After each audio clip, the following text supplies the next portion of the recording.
Market profile 504. Some additional value. It is about teaching you the things you teach, putting them into context and creating a checklist from where do you start to analyze and how do you get to execution. We will make one example here. After that we will explain you the business zones. So we will provide the business zones I think for 2 or 3 months in the Discord chat so you can train with them. It's about a combination of volume profile and market profile. But this will be market profile 505, I think. So now let us start with a checklist, context, timing, and execution. So we'll go through one example and hope you understand the logic of analyzing and using the market profile more after that. So if you have a volume and market profile chart, like in this case, you can see in the background there's the volume profile and there are the the letters above. So you also have a volume, a market profile. The value areas you can see, as always, they are from the volume profile. So those are volume profile areas, and also the POCs you can see are volume profile POCs. So it's VPOC. So this is the way we use or we analyze in Sierra chart mostly, but you can implement this or build setups like this in most of the cases. So in the beginning, we have an overview. We learned about how the market profile, how the volume profile works, what our logic behind this is. But first, we always have a context because we have a long range of time period that we are going to analyze. Doesn't matter if those are daily, weekly, monthly, hourly profiles, but in this case, I think they're daily profiles and it's the one we use most. So do we have, first question you should always ask yourself is, do we have rising or falling value areas and POCs, and in general we have one value area, a higher value area, another higher value area, an overlapping value area, and a continuation of higher, higher, higher, and then we started to overlap. So as we already know, when value areas overlap, there can be a sign of weakness. We also saw in this example a first sign of weakness, but we still had a P-shape here and the close was kind of high, so still enough sign of strength. In this case we have a starting to overlap value area, close is in the value, so we expect an open here, but on the next day we opened down there. So we have the second confirmation of a weakening trend, so we look for a first short trade here, but we did not get that short trade. We straight continue down. I think here the value area and the POC most likely is on one level, will be somewhere around there. So we have a falling value area and another falling value area. So we have first signs of a trend shift. Value areas are overlapping, we close in the value area, and on the next day we open below the previous day value area. So we have a sign of trend shift, and then on the following day we have a lower value area, and then we have an overlapping value area, but again with a B shape. So we went into price discovery, but we have weak close on this profile, and we have a strong tail on the upside. So still our sign is low. We are in uptrend, but for now we have a lot of confirmation for further downtrend. We check for the profile structures afterwards. So what is the profile of the previous day? In this case, obviously, it is a kind of B. But we check what profile is the day before. Is it a trend profile like we have in this case, where we have a lot of single prints, then we have a trend profile. Do we have a P shape, which can be a bullish sign, or do we have a B shape, which can be a bearish sign, depending on where they appear? So we are in an uptrend, we have falling value areas, we have overlapping value areas, we have lower closes, we have tails on the top, we have strong wicks on the low. So we expect with the B profile in this case that we continue lower. We can also have a D profile, but we don't have it in this case. So third question, where is the open, where is the close of the previous profile? So if we have a close in the profile and we open in the profile, what do we play? We look for balance. If the close in the previous profile is above the value area of that day, and we open above, we look for long continuations, because in the end, a lot of big players and a lot of volume accepted a higher price. The close was there, and if we open there, there's still need to act at higher prices and the acceptance of higher prices above the previous value area. So we also accept higher prices in this case.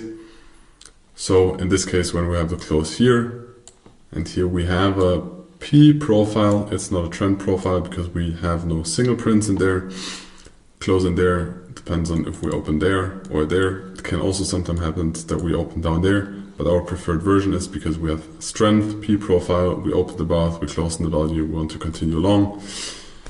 The third option is that we have the close inside the value area, the open outside of the value area, and then we are likely to, or first intend that we don't accept the previous day value. If we accept it, we again look for range trades. If we open outside, we look for a trend profile and we try to scale into the trend. Although this here is a trend profile because we have single prints in that profile and several of them. So always, where is the close of the previous day and where is the open of the day you're trading or the session you're trading. And then third question, or let us put this into context. We have rising value areas and then the value areas start to overlap. So in this case, we have a kind of strong close. We're in the upper range of the value area.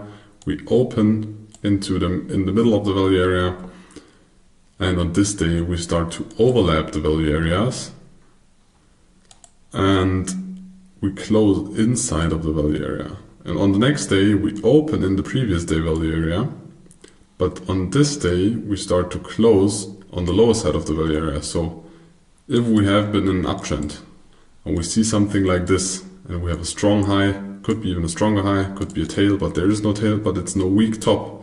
We have a strong high. For example, this day we also had a weak high here. Here we have a kind of strong high, and here we have a kind of strong high, and we have a weak low. We're falling a value area with a close on the lower side of the value area, so the likelihood of us continuing down on the next day is higher. That's the way we analyze. So if we take our example, we have naked value areas to the bottom, which can be potential, let's take green, which can be potential profit targets to the right, because as we always say with trading ideas, we check for potential profit targets and we take them from the past. And they can be naked POCs, but this is not a naked POC. I cannot see the POC here, and there is a naked value area. So we can use them as profits, or take profits, or areas of profit. Furthermore, we have a weak low here. We have another weak low there. Do we have weak highs? No. Strong high, strong high. Here we had a weak high, was taken out. Here we had a weak high, was taken out. And here we have a strong high, and then we continue down. This is our previous value area. It's kind of difficult to explain this process because I'm doing this when I analyze pretty unconsciously without explaining it with words. So, if we have a setup like this, in the beginning we had rising value areas, they started to overlap. So you see here, they started to overlap. We had high closes and we have a long trend in general. We do not really have buying tails because we have a weak low here, we have a weak low here, we have a weak low there. We have strong high, weak high, but it's already taken out, so it's already tested. We had a weak high, but it's already tested. Strong high, and we had a weak high here. By the way, this is a merge profile, so it's one or two or three profiles merged together in one, because if there is a range and they overlap too much, then we merge them into one profile, so it's more easy to see the range. So, and we don't have a trend profile, and we have a value area that's shifted lower. So what do we check on the next day? We have a ledge on the bottom, we have a lower value area, we have a lower POC, we have the close on the lower side of the value area. So we look for short trades in this case, although we are against the trend. Yes, it is a more risky trend. If you are not a counter trader, if you are a trend trader, you are unlikely to look for a short trade here. But for all the counter traders, you can look for a short trade here. But still we will wait for the opening on the next day. So the open on the next day appears on the value area high. So as you can see, here's the value area high, here was the value area low. We closed here, we are now opening on the upside. But we're still in the value area. So at first we check or look for trades and accepting the balance. But in this case, we resisted that high. We did not look or check for higher prices because there was no acceptance above the value area. So we can check for short trades over there. And furthermore, we did not really spend a lot of time there in here because you can see single prints in this area. And then we started to accumulate volume on the low side of the profile. So even the day was not finished, it is very likely that the POC, change colors, that the POC already started to accumulate here very early during the day. So we have an open in the value area and then we see that volume shifts slower. So we can look for trades or trade entries on the breakout to the downside. And what do we use as targets? The naked value areas from the past, the weak lows, they are taken out, depending on how aggressive we will enter the trade.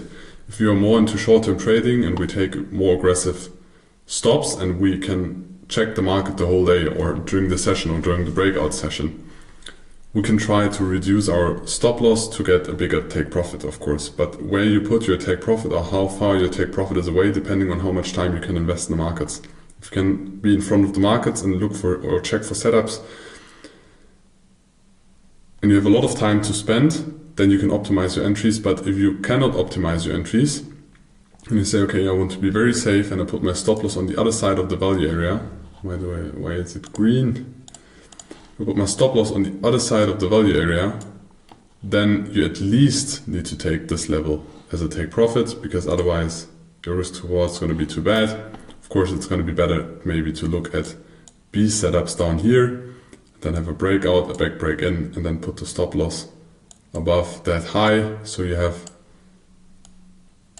a higher risk to reward ratio, and then you can take partials here, and maybe also speculate on that low getting taken out. But it depends on the setup you take and it depends on how much time you invest. But the process is rising value areas, falling value areas, strong high, weak lows, we have an open inside, we accept the balance below, then we check for a setup or we just take a limit on the value area low and look for a trade and then execute that trade. So is there another screenshot? Yes. We draw those important levels or lines out of the market profile, but we don't trade out of the market and volume profile or general the profile chart. We draw them in there and then we create a connection between that chart and a candlestick chart, and we trade out of the candlestick chart most of the time. Furthermore, there is a footprint chart and an order book to the right, but that depends on you. It's not 100% necessary. It's just if you want to really get the perfect entry and you have a lot of time to invest there. For me, because I'm also focusing on other stuff in the beginning, I did this, but now I'm gonna reduce more and more and use less the footprint chart, and also less the order book, and just focus on charts. So in this case, we have an uptrend. We also saw in the rising value areas, most of the time you have an uptrend, and then we had, or volume areas have been overlapping, and then at some point we had a trend shift. So we have an uptrend, as you can see, and at some point we broke that trend. So this was the first break of trend, but the beautiful break of trend, because this was the previous high. This previous high was taken. There was a close above the previous high. And then we check for the previous low of the area, and then the real low of the area is that one. We broke below that. We created this profile with a weak low. You can also see in the candlestick charts we have a weak low here. We also saw in the market profile. And then we opened up somewhere here, I think. So in the next step, we generally had a trend shift, and with the closing prices, with the market profile, with the low volumes, with the ledges, I think this one was one ledge, most likely we had one ledge here as well, so weak lows, and the trend profile or B profile to the downside, we were able to check for short trades. So our area of interest was at the value area high because we opened inside. We checked for a short trade here. We also see a high volume cluster here, and check for the gold down there on value area, naked value area 1, but this one was taken at that day, or value area 2, naked value area 3 or 4. So we can check for trades down here, or we wait until we have a breakout below the value area, and then we, for example, build a B shape, or we can also grab a P shape, break out, break in, and then trade it to the downside. But both of them trading to the downside, like the technical setups that you have already studied and learned, and you can implement them over there. So we wait for a pullback. Either we can enter here, or we can enter at a breakout. On a lower time frame, there will be some accumulation here. Most likely there will be also a finished auction over there, and then check for the short trades that we're looking at. So I hope you now understood the process one time from A to B. So you go through the things. Do we have rising value areas? Do we have rising POCs or falling POCs, VPOCs? Do we have weak highs? Do we have weak lows? Before that, you check where is the closing price? Where is the opening price? Do the value areas overlap? Do we have a trend profile? Do we have a B profile, or do we have a D profile? And then depending on the open, and putting this into context where you are in the markets, you decide on if you look for long or short trades. Now in the next step, we will explain you business zones. Those are like value areas on steroids, because they are created with out of a combination of market profile and volume profile, and those are areas of interest we would like to trade, but this in the next chapter.